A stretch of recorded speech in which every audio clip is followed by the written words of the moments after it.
Dear student, গত সপ্তাহে আমি আরআরবি এনটিপিসির জন্য 90 দিনের একটা মাস্টার স্টাডি প্ল্যান বানিয়ে দিয়েছিলাম। সেই পিডিএফটা হাতে পেয়ে তোমরা ভীষণ খুশি হয়েছো এবং তোমাদের উপকারে লেগেছে। আর তোমাদের উপকারে লেগেছে জানতে পেরে আমিও ভীষণ খুশি হয়েছি, তার কারণ আমার পরিশ্রমটা সার্থক হয়েছে।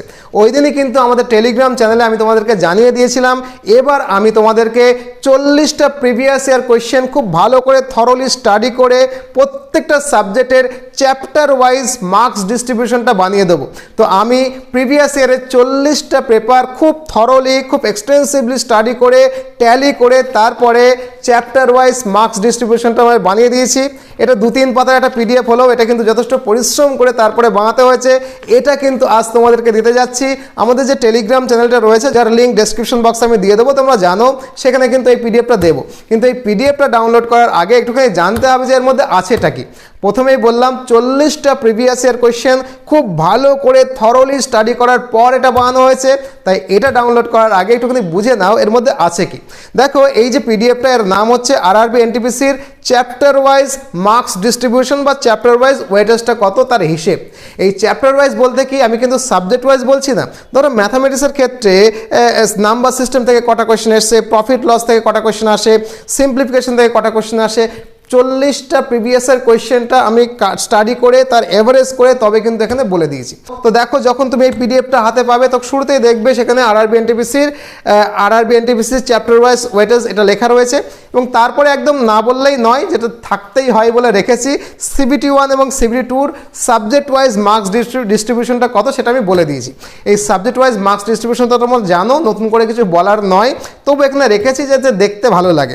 প্রথমে আমরা শুরু করেছি ম্যাথামেটিক্স দিয়ে। ম্যাথামেটিক্সের ক্ষেত্রে কি হচ্ছে দেখো, ম্যাথামেটিক্সের ক্ষেত্রে আমার রয়েছে নাম্বার সিস্টেম থেকে আমার দেখা যাচ্ছে 4টে কোয়েশ্চেন আসছে। তোমরা জানো যে ম্যাথামেটিক্সের 30 নম্বর বরাদ্দ, 30টা এমসিকিউ থাকে, সেটা অবশ্য 28 থেকে 35 হতে পারে, কিন্তু যেহেতু 30 আমি মোটামুটি 30 ধরে এগোচ্ছি।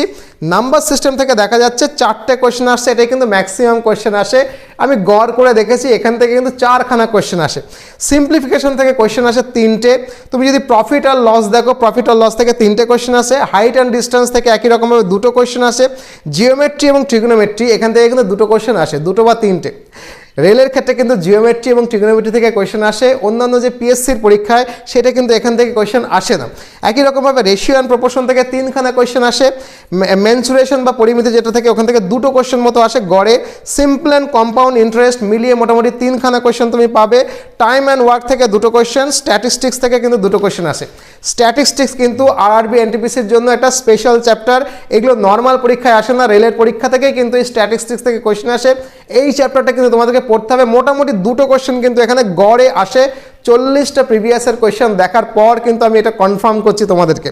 তারপরে টাইম, স্পিড অ্যান্ড ডিস্টেন্স থেকে মোটামুটি 2টো, এভারেজ থেকে 1টা এবং ডেটা ইন্টারপ্রিটেশন যেটা টেবুলার ফর্মে আসে, টেবিল দিয়ে যেটা থাকে, ডেটা ইন্টারপ্রিটেশন, এটাকে কেউ কেউ জিআই ধরে, কিন্তু এটাকে ম্যাথামেটিক্সেরও কিন্তু পার্ট। তো এইটাও কিন্তু একটা স্পেশাল ফর্ম, তার মানে স্পেশালি যেটা পড়তে হবে ডেটা ইন্টারপ্রিটেশন, যেটা অন্য পরীক্ষা থেকে আসে না, এটা একটা আসে। মেনচুরেশন থেকে কিন্তু এখানে কোয়েশ্চেন আসে, অন্য পরীক্ষায় কম থাকে। স্পেশালি এখান থেকে কোয়েশ্চেন আসে হচ্ছে স্ট্যাটিস্টিক্স থেকে, এটা স্পেশাল চ্যাপ্টার। আর একটা হচ্ছে তোমার জিওমেট্রি অ্যান্ড ট্রিগোনোমেট্রি, এটা কিন্তু শুধু রেলের পরীক্ষায় আসে, এখান থেকেও কিন্তু কোয়েশ্চেন আসে। তো এই 4টে কিন্তু স্পেশাল চ্যাপ্টার, বাকিগুলো অন্যান্য পরীক্ষাতেও আসে, এই পরীক্ষাতেও আসে। এইটা হচ্ছে আমার মার্কস ডিস্ট্রিবিউশন। এটা দেখার পরে তোমরা তোমাদের মতো করে উপলব্ধি করো যে কোথায় জোর দেবে, কোনগুলো করবে, কোনগুলো না করবে। সুজিত স্যার কিন্তু খেটে খুঁটে এটা বানিয়ে দিয়েছে। এটা একটু পরে তোমরা পিডিএফটা ডাউনলোড করে প্রিন্ট করে হাতের কাছে রেখো কিন্তু। এবারে আমরা আসি রিজনিংয়ের ক্ষেত্রে। রিজনিংয়ের ক্ষেত্রে আমি দেখো চ্যাপ্টারগুলো মেনশন করে দিয়েছি, সমস্ত চ্যাপ্টারগুলো লিখে সেখান থেকে কটা কটা কোয়েশ্চেন আসে, 40টা প্রিভিয়াস ইয়ার কোয়েশ্চেন ঘেটে ট্যালি মার্কস করে তার এভারেজ করে গড় করে কিন্তু আমি বানিয়েছি। দেখো, ডিরেকশন থেকে কোয়েশ্চেন আসে মোটামুটি 1টা, অ্যানালজি থেকে কোয়েশ্চেন আসে 3টে, কোডিং ডিকোডিং থেকে 3টে কোয়েশ্চেন আসে, ক্লাসিফিকেশনস থেকে আসে 2 থেকে 4টে কোয়েশ্চেন, 2 থেকে 4 কোয়েশ্চেন। ক্লাসিফিকেশন মানে কিন্তু সবচেয়ে ইম্পর্টেন্ট এখানে, অ্যানালজি এবং ক্লাসিফিকেশন থেকে সবচেয়ে বেশি কোয়েশ্চেন আসে তোমরা জানো। তারপরে রয়েছে মিসিং নাম্বার, সেটা একটা কোয়েশ্চেন আসে। ব্লাড রিলেশন থেকে কিন্তু 2টো কোয়েশ্চেন আসে, কখনো কখনো ব্লাড রিলেশন 3টে কোয়েশ্চেনও আসে। ম্যাথামেটিক্যাল অপারেশন যেটা রয়েছে সেখানে একটা কোয়েশ্চেন তুমি পাবে। ভেন ডায়াগ্রাম থেকে কিন্তু 3টে কোয়েশ্চেন আসে, মানে ভেন ডায়াগ্রাম কিন্তু অত্যন্ত ইম্পর্টেন্ট, এটা কিন্তু এই জায়গা থেকে তোমরা উপলব্ধি করতে পারছো। সিলোনিজমে থেকে 3টে কোয়েশ্চেন আসে। ডেটা সাফিসিয়েন্সি থেকে একটা, সিটিং অ্যারেঞ্জমেন্ট থেকে 2টো কোয়েশ্চেন পাবে তোমরা। র্যাঙ্কিং অ্যান্ড অর্ডার থেকে একটা, ক্লক বা ক্যালেন্ডার থেকে 0 থেকে 1টা, কোনো পিবিএসের দেখলাম আসে না, কোথাও কোথাও 1টা রয়েছে। ক্লক বা ক্যালেন্ডারের কথা বললাম। কন্ডিশনাল নাম্বার, লেটার, সাইন এগুলো থেকে 1টা আসে। কাউন্টিং ফিগার, ওই যে কাউন্টিং ফিগার, কটা এখানে ত্রিভুজ আছে, কটা চতুর্ভুজ আছে, এই ধরনের ক্ষেত্রে কিন্তু মোটামুটি 1টা, কখনো কখনো 2টো, কিন্তু গড় করে দেখা যাচ্ছে মোটামুটি 1টা কোয়েশ্চেন এখানে আসে। ওয়ার্ড ফরমেশন থেকে 1টা আসে, পাজল থেকে 1টা আসে, সিকোয়েন্স থেকে আসে 1টা, ডিকশনারি অর্ডার থেকে 0 থেকে 1টা, কখনো আসে কখনো আসে না, লজিক্যাল সিকোয়েন্সটাও 0 থেকে 1টা, ইনইকুয়ালিটি থেকে 0 থেকে 1টা, সিরিজ থেকে আসে 1টা, স্টেটমেন্ট অ্যান্ড কনক্লুশন থেকে আসে 2টো, সেন্টেন্স অ্যারেঞ্জমেন্ট থেকে আসে 1টা, আর odd one out, odd man out বলে না, বই সাদৃশ্যগুলোকে বাছো বা সাদৃশ্যগুলোকে বাছো, সেখান থেকে 1টা। তো এইটা হচ্ছে রিজনিংয়ের 30 নম্বরের হিসাব। তোমরা যখন হাতে পাবে তখন দেখবে এই হিসেবটা তোমরা দেখার পরে কী হবে, তোমাদের কিন্তু উপলব্ধি হবে, ফিল হবে যে কোনটা আমি একটু বেশি করে পড়বো, কোনটা আমি কম করে পড়বো। বেশি করে কোনগুলো পড়তে হবে দেখো, কোডিং অ্যানালজি থেকে বেশি আসে 3টে, কোডিং ডিকোডিং থেকে 3টে আসে, ক্লাসিফিকেশন থেকে 3-4টে কোয়েশ্চেন আসে, আর কি ভেন ডায়াগ্রাম থেকে 3টে আসে, সিলোনিজম থেকে 3টে আসে। এই 4-5টা চ্যাপ্টার কিন্তু একটু বেশি ইম্পর্টেন্ট। কোথায়? রেলের জন্য প্রিভিয়াস ইয়ারের 40টা কোয়েশ্চেন ঘেটে ঘুটে ট্যালিমার্কস করে এভারেজ করে তারপরে কিন্তু এই প্রেডিকশনসটা করছি। সায়েন্টিফিক্যালি হাওয়ায় কিন্তু প্রেডিকশনটা করছি না। তাই যে চ্যাপ্টারটা 4টে নাম বললাম সেই চ্যাপ্টারটা সবচেয়ে ভালো করতে হবে, কারণ এখান থেকে সবচেয়ে বেশি কোয়েশ্চেন আসার প্রবাবিলিটি বেশি। বাকিগুলোও করতে হবে, কিন্তু এটা আমি যে আইডিয়া পাচ্ছি যে কোথায় আমি বেশি এমফাসিস করব, কোথায় একটু কম এমফাসিস করব। কম এমফাসিস করার কথা জায়গা নেই, বেশি এমফাসিস কোথায় করবো এটা কিন্তু প্রথমে উপলব্ধি করে নিতে হবে। এবার যদি আমি দেখো জেনারেল অ্যাওয়ারনেস, যেটা জেনারেল অ্যাওয়ারনেস বলতে হিস্ট্রি থেকে আমার আসে মোটামুটি 6-7টা কোয়েশ্চেন, তাই তো। জিওগ্রাফি থেকে আসে 6টা থেকে 8টা কোয়েশ্চেন, পলিটি থেকে আসে 4-5টা কোয়েশ্চেন, স্ট্যাটিক জিকে থেকে আসে 10টা থেকে 11টা কোয়েশ্চেন। স্ট্যাটিক জিকের মধ্যে কিন্তু অনেক সময় বললাম যে স্ট্যাটিক জিকের সঙ্গে কারেন্ট অ্যাফেয়ার্স মিক্সিংটা না আমি বারবার কনফিউজ হচ্ছি। কারেন্ট অ্যাফেয়ার্স যদি একটু পুরনো হয়ে যায় ওটাকে স্ট্যাটিক জিকের মধ্যে ধরতে হচ্ছে। রেলের ক্ষেত্রে কিন্তু একটু পুরনো কারেন্ট অ্যাফেয়ার্স দেওয়ার প্রবণতা রয়েছে, এর আগের ভিডিওতেও বলেছি, আজকেও কিন্তু বলে দিলাম। ইকোনমিক্স থেকে আসে মোটামুটি 1-2টো কোয়েশ্চেন, আর কারেন্ট অ্যাফেয়ার্স থেকে আসে মোটামুটি 6 থেকে 8টা কোয়েশ্চেন। এই কারেন্ট অ্যাফেয়ার্স আর স্ট্যাটিক জিকে যদি ধরো তাহলে এখান থেকে কিন্তু মোটামুটি 18-20টা কোয়েশ্চেন আসছে।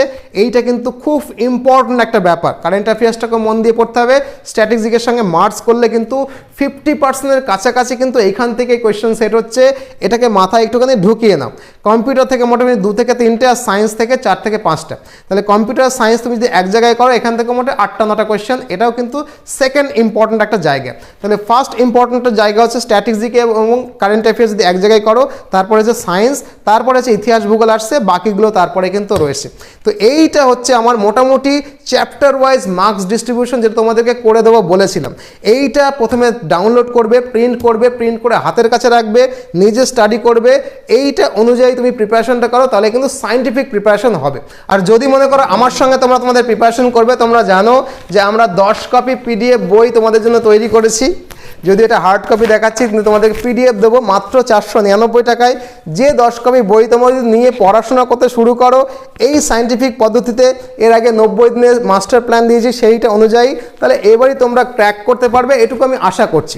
এই 10 কপি বইয়ের মধ্যে কী কী আছে তোমরা জানো যে ম্যাথামেটিক্স 1 কপি রয়েছে, জিআই এবং রিজনিং হচ্ছে 2nd কপি, তোমরা দেখেছো অনেকেই। পিডিএফ বই দেবো 10 কপি মাত্র 499 টাকায়। পদার্থবিজ্ঞান রয়েছে রসায়ন কপি রয়েছে, জীববিদ্যার একটা বই, কম্পিউটার অ্যান্ড প্রযুক্তি যার মধ্যে এআই পার্টটাও কিন্তু ইনক্লুডেড রয়েছে। জিকে 1-এর মধ্যে রয়েছে হিস্ট্রি এবং জিওগ্রাফি, জিকে 2-এর মধ্যে রয়েছে polity and economy, static GK যেটা বললাম ভীষণ ইম্পর্টেন্ট, সেটা হচ্ছে এর মধ্যে রয়েছে একটু মোটা বই, এবং মডেল প্রশ্নপত্র যার মধ্যে প্রিভিয়াসের কোয়েশ্চেন রয়েছে এবং সেটা আনসারও করে দেওয়া রয়েছে, এটা হচ্ছে মডেল কোশ্চেন বই। এই 10 কপি বই যদি পিডিএফ আকারে একসঙ্গে সংগ্রহ করো মাত্র 499 টাকায় পাবে। জেরক্স করলে এখন খুব কম খরচায় জেরক্স করা যায়, জেরক্স করলে এরকম হার্ড কপি তোমরাও পেয়ে যাবে। আর যদি প্রিপারেশনটা আরেকটু ত্বরান্বিত করতে চাও তাহলে 40টা মক টেস্ট একটা সিরিজ আমরা নিয়ে এসেছি মাত্র 299 টাকায়। এই 40টা মক টেস্টও তোমরা নিতে পারো। তাহলে প্রিপারেশনটা এটা দিয়ে তুমি কমপ্লিট করলে, আর এটা দিয়ে তুমি প্র্যাকটিসটা করলে তোমার প্রিপারেশন কত দূর মক টেস্টের থ্রুতে জানলে প্রিপারেশন সম্পূর্ণ কমপ্লিট হয়ে যাবে। এবার করো কি, ধীরে সুস্থে আমাদের টেলিগ্রাম চ্যানেলে যাও। টেলিগ্রাম চ্যানেলের নাম RRB NTPC and group D by PCS education. Description বক্সে তার লিঙ্ক রয়েছে, প্রথম কমেন্টও লিঙ্ক দিয়ে রেখেছি, তুমি টেলিগ্রামে গিয়ে সার্চও করতে পারো। তারপরে এই পিডিএফটা হাতে নাও, পিডিএফটা নিয়ে ডাউনলোড করে জেরক্সের দোকান থেকে 2 টাকা কি 3 টাকা হয়তো লাগবে, 2 পাতা কি 3 পাতা প্রিন্ট আউট করে নিয়ে হাতের কাছে রাখো। এইটা ধরে এবং 90 দিনের যে মাস্টার প্ল্যানটা দিয়েছি স্টাডি প্ল্যান, ওইটা ধরে পড়াশোনা করো, ঠিক পড়াশোনা করলে আশা করব এবং ভীষণই আশা করব এবারে তোমরা রেলের এনটিপিসিটা ক্র্যাক করতে পারবে। তো ভালো থাকো, কীরকম হয়েছে ভিডিওটা কমেন্ট বক্সে জানিও, ভিডিওটা লাইক করতে ভুলো না। নতুন ভিডিও নিয়ে খুব শীঘ্রই দেখা হবে, আজ এ পর্যন্তই, আশীর্বাদ নিও।